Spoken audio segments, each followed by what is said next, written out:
Ici, dans les grands salons de la Sorbonne, en marge de la 20e édition de la Cité de la Réussite, nous sommes avec Sylvain Duranton, directeur général de BCG Gamma, l'activité Monde, qui est responsable de l'intelligence artificielle. Bonjour monsieur. Bonjour. Merci beaucoup d'être avec nous.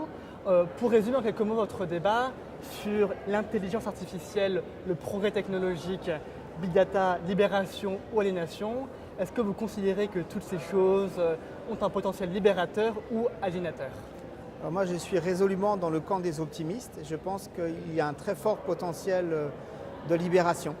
Donc je pense qu'avec les technologies actuelles qui existent, si elles sont déployées de manière, je dirais, raisonnable par les entreprises, dans la vie quotidienne des citoyens, je pense qu'on va vers une grande libération. Dans quel secteur par exemple? Quel domaine? Je pense que la grande nouveauté, c'est que tous les secteurs vont être touchés. On pense tout de suite à la médecine, par exemple, avec des diagnostics qui seront plus fiables.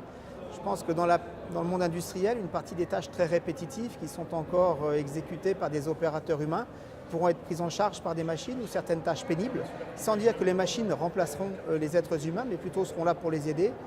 Dans le domaine de tout ce qui est vente de biens ou de services à des consommateurs, on arrive à mieux anticiper les besoins des consommateurs, donc mieux les servir, leur apporter des offres beaucoup plus adaptées.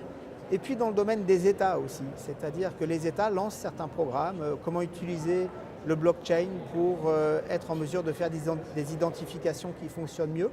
Donc je pense qu'il y a un grand potentiel de libération. Je pense aussi qu'il y a quelque chose d'important qui se joue au niveau de la démocratie. Aujourd'hui, beaucoup de gens parlent de fake news, on se fait voler ses données et crée un petit peu de stress sur ces sujets. Et je ne nie pas que ce sont des réalités. En revanche, je pense aussi que les États ont perdu le monopole de la parole publique et de l'information publique. Et ça, je pense que pour la démocratie, c'est quelque chose qui apportait plutôt une libération. De nombreux étudiants et jeunes sont aussi peut-être concernés par le remplacement des hommes par des robots au travail. Est-ce que selon vous, cette interrogation est légitime? Alors je pense que l'interrogation est légitime, mais je pense qu'on se fait trop de soucis et qu'on nourrit trop les inquiétudes. Moi, mon métier, c'est de déployer des solutions d'intelligence artificielle dans les entreprises. Et ce qu'on voit, c'est qu'on n'est pas dans une situation où on remplace les gens. On est dans une situation où les algorithmes ou les robots peuvent réaliser une partie des tâches qui sont faites par des êtres humains.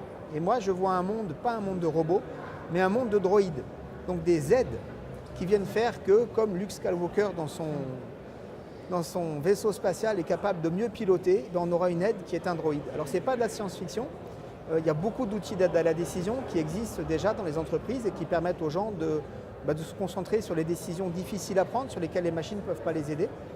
Mais c'est aussi dans le monde physique. Et par exemple, dans certains hôpitaux, aujourd'hui, vous voyez le personnel soignant accompagné par une espèce d'humanoïde.